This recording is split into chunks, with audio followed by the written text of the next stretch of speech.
Gang બનાવીને સામાન્ય લોકોને રંજાડતા તસ્કરોને પોલીસ છે બરાબર કાયદાનો પાઠ ભણાવી રહી છે। જૂનાગઢ ક્રાઇમ બ્રાન્ચે આવા જ એક તસ્કર ગેંગને બરાબર કાયદાનું ભાન કરાવ્યું છે।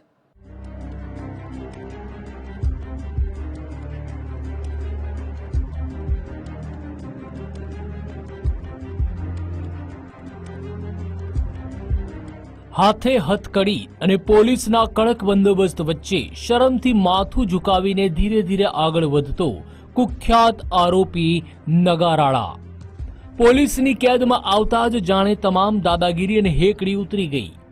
Gujarat control of terrorism and organised crime act GUJCTOC હેઠળ નોંધાયેલા ગુનામાં વોન્ટેડ આરોપી લાંબા સમય બાદ પોલીસની ગિરફ્તમાં આવ્યો છે। આ નાસ્તા ફરતા આરોપી નગારાળાના નામે અનેક ગંભીર ગુનાઓ પણ નોંધાયેલા છે।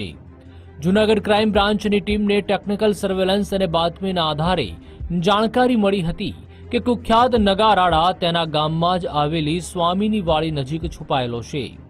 જે બાદ ઝડપાયેલા આરોપીનો ખોફ ઉતારવા પોલીસે સી ડિવિઝનથી લઈને કાળવા ચોક સુધી સરઘસ કાઢી ગુનેગારોને એક શબ્દોમાં સ્પષ્ટ ચેતવણી આપી છે।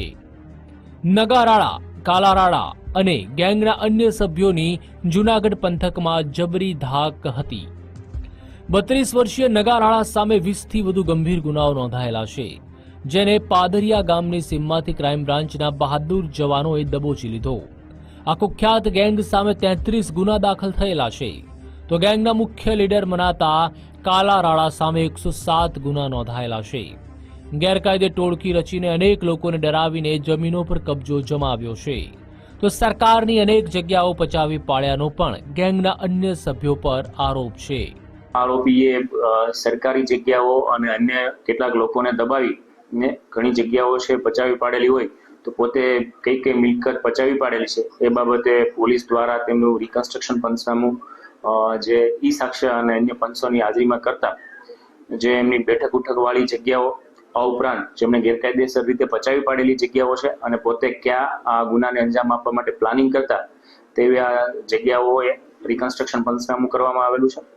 અને કારારાડાએ તથા તેમની ગેંગ એટલે કે નગા શર્મન અને પ્રતાપ શિવુએ જેટલી પણ પ્રોપર્ટીઓ ગેરકાયદેસર રીતે કબજો કરવામાં આવેલો છે તેમનો કલેક્ટર સાહેબશ્રીની કચેરી તરફ પણ રિપોર્ટ કરવામાં આવેલો છે અને આગામી સમયમાં તેમને આ વધુમાં વધુ કડક કાર્યવાહી થાય તે માટે હાલ તપાસ શરૂ છે।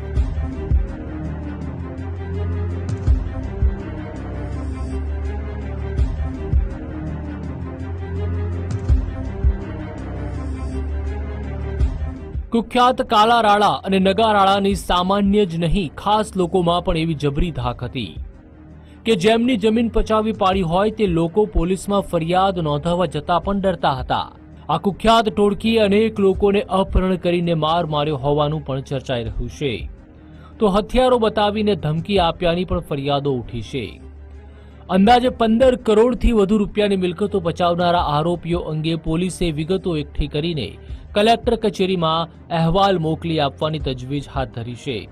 હાલ સુધીમાં જે પોલીસ પાસે તપાસમાં આવી છે તેમાં 15 કરતા પણ વધારે ગેરકાયદેસર મિલકતો જેમાં અન્ય કોઈ લોકોની પચાવી પાડેલી અને સરકારી જમીન ઉપર કબજો કરેલો હોય આ તમામ માહિતી એકત્રિત કરી અને કલેક્ટર કચેરી તરફ રેવન્યુ રાહે કાર્યવાહી માટે અને સરકાર તરફે લેન્ડ ગ્રેબિંગની કાર્યવાહી થવા માટે છે મોકલી આપેલી છે।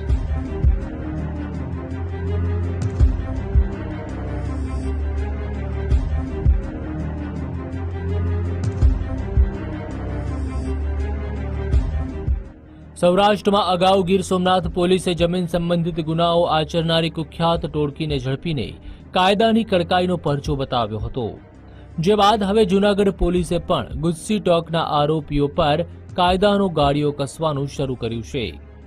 જૂનાગઢમાં અત્યાર સુધીમાં 25 થી વધારે ગુનેગારો પર ગુજસી ટોકના ગુના નોંધાયેલા છે। જૂનાગઢના કુખ્યાત આરોપીને ઝડપવાની કામગીરીમાં ક્રાઇમ બ્રાન્ચના પીએસઆઈ ડીકે ઝાલા અને વાયપી હીડા સહિત અન્ય પોલીસ જવાનોનો પણ મહત્વપૂર્ણ ફાળો રહ્યો છે।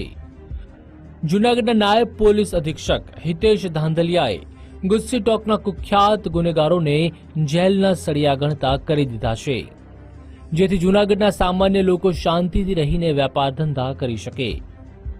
ધર્મેશ ખાચર, ગુજરાત ફર્સ્ટ, જૂનાગઢ।